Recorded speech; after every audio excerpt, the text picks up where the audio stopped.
One of the most interesting aspects of Amphoreus is the way that it deals with duality. Being a reflection of the cosmos itself, you can see a constant play between light and shadow, reflection and original self. As a Mirror Princess VTuber, I think this is probably my time to shine, or at least reflect on all these interesting concepts. After watching the Evernight trailer more times than I care to admit, I started to notice how important the idea of duality was to Amphoreus. The more I thought about it, the more I saw it in every aspect of this world and beyond. So today I want to explore the significance of these reflections in Amphoreus, all intertwined to shape the narrative and what they might hint at for what's coming in the next patch and beyond. Now, a quick disclaimer before we dive in. I don't usually make videos or essays about lore. My focus tends to be on the relationships between characters, but I have been deep in Amphoreus lore lately, and I think it's time that I put my own thoughts into words. So please be kind to me as I try my best to explain my thoughts regarding Amphoreus, its characters, and what these mirrored concepts might mean to the broader universe. I will probably gloss over a lot more of the deeper topics because I am rushing to get this out before the next patch, so sorry if there's something unclear. Feel free to leave a comment if you would like me to clarify something, but with that said, let's get into it.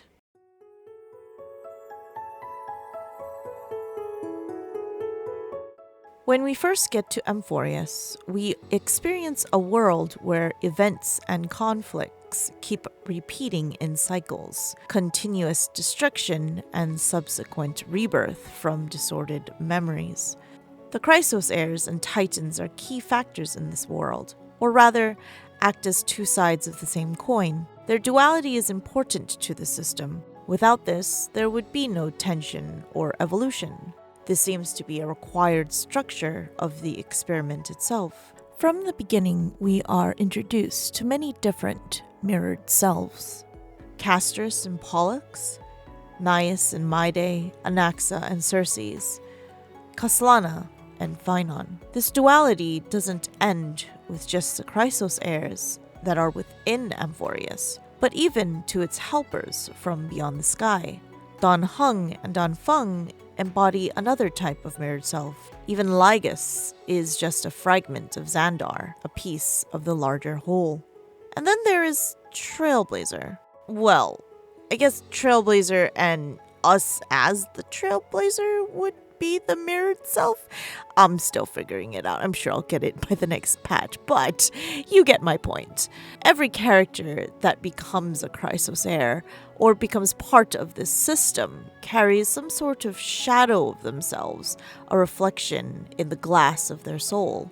Of course, the clearest example of this is Evernight and March. Evernight literally calls March her mirrored self, the shadow to her candlelight. This single line was what sparked all of my thoughts about duality in the first place. Mirrored selves don't just oppose each other, they reveal each other.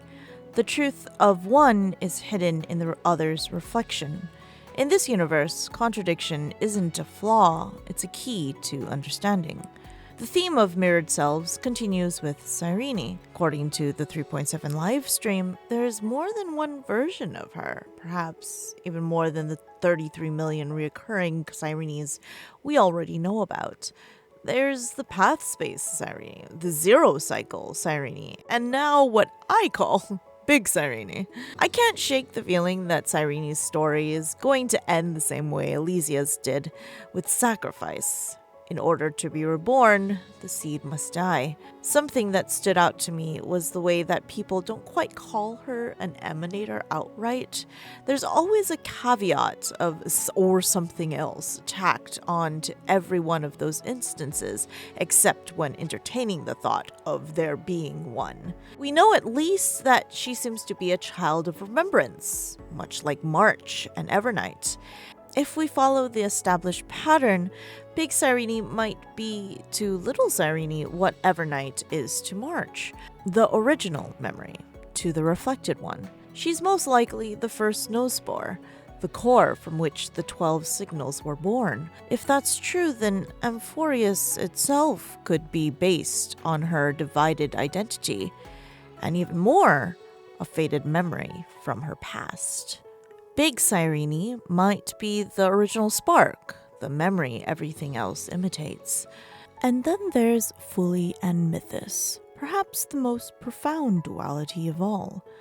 Fully himself seems to have come out of nowhere, just appearing in memory as if they had always been there. Although some may say they ascended during the swarm disaster, history fictionalists may have had something to do with that. In fact, there seems to be a lot of enigmatic things about Fully. Mythos themselves is said to have been born out of Fully's reflection, though I personally think that Mythos has been there this entire time, that Mythos has always existed in duality with Fully, that remembrance and enigmata might have paths that intertwine.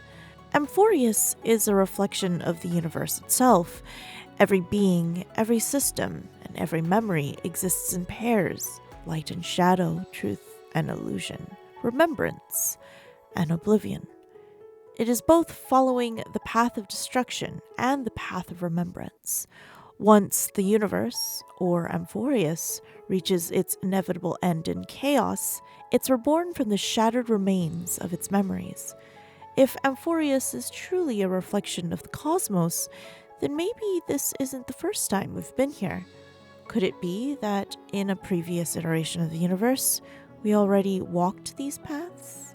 That, unlike others, Cyrene is the only one who remembers. Perhaps each shattered fragment of Fully represents a failed cycle, each struggling in its own way to make this one succeed. But this is just a personal theory of mine and will easily be proven or disproven once we get to the conclusion of Cyrene's story in 3.7. The story keeps on telling us that the truth lies in contradictions, and maybe that's the point. In this universe, mirrors don't just reflect, they reveal. They show us the cracks in identity, the echoes of memory, and the paradox that to exist at all is to be divided.